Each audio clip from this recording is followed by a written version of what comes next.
Walter Vallejo, abogado de guías detenidos. Abogado Vallejo, buenos días y gracias por estar aquí con nosotros. Nos parece interesante que este sistema penitenciario deficiente quede el desnudo de una vez por todas para que el gobierno central pues tenga que retirar de la administración a quien ha demostrado ineficiencia, y para eso se necesitan algunas pruebas.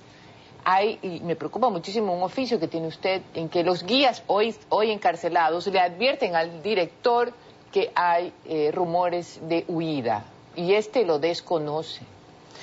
Buenos días, licenciada, y buenos días a la teleaudiencia. Efectivamente, se pretende, y usted bien lo ha dicho, ojalá que esto sea definitivamente el último capítulo que tengamos de las permanentes manifestaciones de negligencia y casi hasta de complicidad de algunas autoridades penitenciarias. Pero yo quisiera referirme en especial a toda esta documentación que tengo, que se las voy a dejar a ustedes, en especial a un oficio recibido y dirigido al señor Javier Ceballos, que está detenido, director de La Roca, y al señor Diego Pérez, director nacional. Y en la parte pertinente, ya que el tiempo en televisión es oro, la manifiestan a él de la amenaza de fuga, no sé si alguna cámara nos ayuda, de la amenaza de fuga que existe, obviamente, y que le ponen a conocimiento el director. ¿Y qué dice el director? ¿Qué dice el director? Si me ayudan aquí, él dice que no se preocupen, que han de ser solo rumores y que deben estar simplemente alertas y pendientes por si suceda algo. Claro que sucedió. Entonces yo no entiendo cómo es que después de oficios como este, con fecha de septiembre del año 2012, donde le advierten sobre todas las falencias que existen en el sistema penitenciario, particularmente en La Roca, cárcel de máxima seguridad, y el señor director nacional hasta hoy no ha sido ni siquiera vinculado a la instrucción. Y algo que me preocupa y quiero dejarle manifiesto, licenciada, que el señor fiscal, de una manera muy cómoda, dice que el hecho que no valga el escáner, que no sirva el cerramiento eléctrico, que no sirvan las cámaras de seguridad de La Roca, que eso es objeto de otra instrucción fiscal, cuando sabemos que esas son las condiciones que adecúan el escenario para que los presos logren su cometido. Y son los propios guías los que permanentemente, turno a turno, informan a las autoridades, director nacional empezando, sobre las falencias y las amenazas de amotinamiento, de secuestro. Todo consta por escrito con su respectivo recibido. Y aquí no ha pasado nada. Cuando viene la ministra a visitar la penitenciaría, licenciada, barren la entrada de la penitenciaría, no permiten el acceso de los abogados, no permiten el acceso de familiares. Entonces la ministra llega y se lleva una grata impresión de que los centros penitenciarios obviamente son poco menos que un convento, pues, pero la realidad es otra. Es una mafia que genera muchísimo dinero por noche y que se reparte con muchísimas personas en este país. Y no es una cosa de ahora, pues es una cosa vieja. Así que no pretendamos tapar el sol con un dedo y coger de chivos expiatorios a estos hombres humildes, que no les dan chaleco, no les dan munición, no les dan ni siquiera armamento para trasladar a los presos. Y son esos hombres de todos los rincones del país, porque ni siquiera son de Guayaquil, los que están hoy día privados de su libertad, haciendo pasar vía crucis y humillaciones a los familiares, a madres embarazadas, a niños que quieren ver a sus papás. Que el único pecado es ser pobre y trabajar por menos de $600 como guía penitenciario, porque eso gana un guía. $600, wow. Luis Antonio, director nacional del centro penitenciario no está investigado. Pero y él supo, según ese memo, que había rumores extraños, ¿no? Él fue separado y de hecho se encuentra en este momento en la penitenciaría porque está siendo el director, perdón, el anterior estamos hablando, ¿no? Es el director de La Roca, el director nacional sigue en función. El director de La Roca, mientras se suscitó la huida. Y sí, María Josefa, ha debido llegarse a este punto muy lamentable, que es la huida de los 18 más peligrosos, podríamos decirnos, para poder darnos cuenta y constatar de que existe una falencia en un sistema que se creyó estaba superándose. Yo soy muy positivo con las acciones que se están haciendo para el futuro.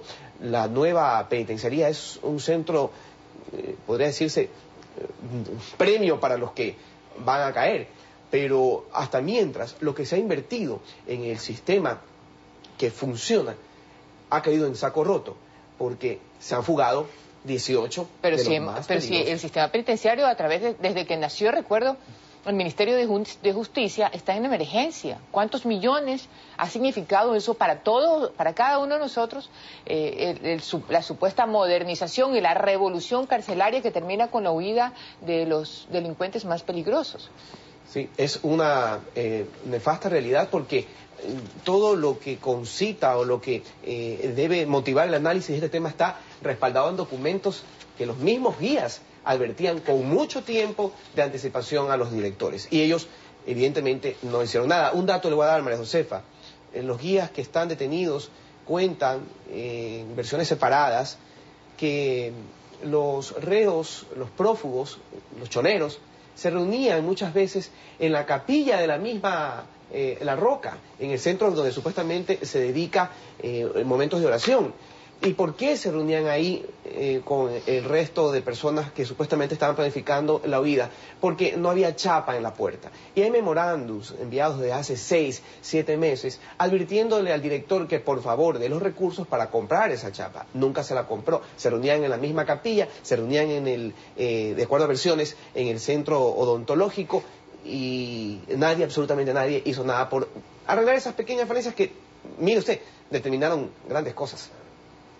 Y el rol de la policía, licenciada, el rol de la policía me preocupa. La policía era la encargada del control de la parte periférica, la parte exterior del penal. ¿Dónde están los policías que ese día debieron estar? Por eso estoy pidiendo que comparezca a rendir su versión libre y voluntaria el señor comandante de la policía del distrito Guaya, para que él certifique quiénes estaban de turno ese día y por qué no tenían todos los puestos copados.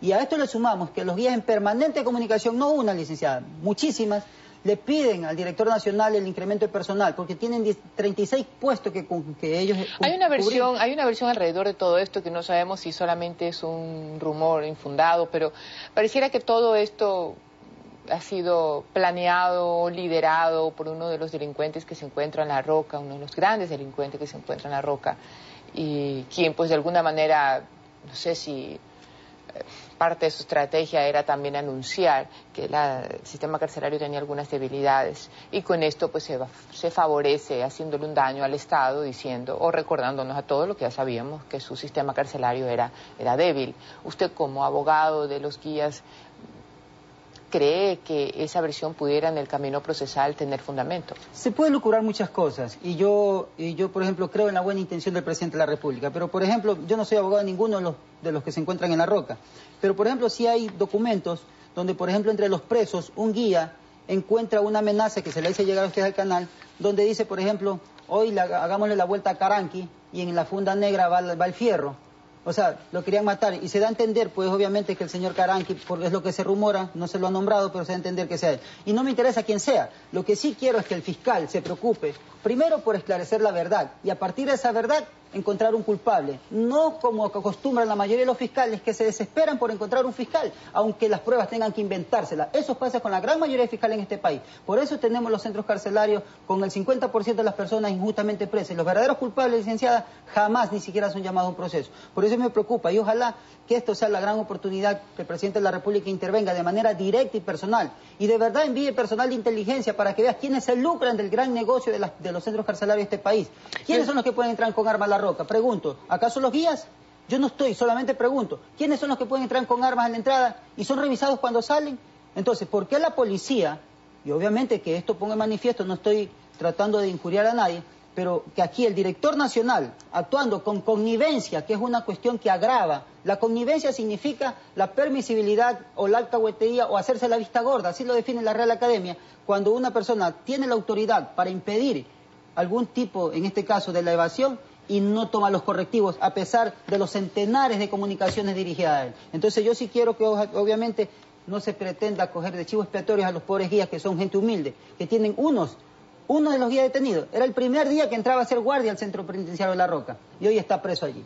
Luis Antonio, usted ha estado más de cerca en esta investigación, y para cerrar este bloque, ¿qué novedades tiene para aportarlo? Lo único que tranquiliza es la actitud de algunas de las autoridades del régimen que reconocen que aquí ha habido, como habla el abogado, una connivencia, una complicidad para facilitar la fuga de los reos. Y lo que yo creo que es importante aquí, pues, es sacar las lecciones de los hechos y tomar en cuenta que no puede quedar esta circunstancia como algo anecdótico, como algo para la leyenda. Deben haber responsables y la sociedad debe conocer que esos administradores, esos funcionarios públicos fueron malos y que no hay que ser como ellos. Pero para eso hay que investigarlos, y meterlos presos. Investigarlos es hacer una investigación seria donde se puedan lucir y exhibir al público las pruebas, no sea que sean un nuevo proceso más donde simplemente se sentencia y dentro del proceso, respetando lo que marque la Constitución, no aparece absolutamente nada sólido para sentenciar. Lo que creemos que pudo haber pasado en el caso de los jóvenes de Luluncoto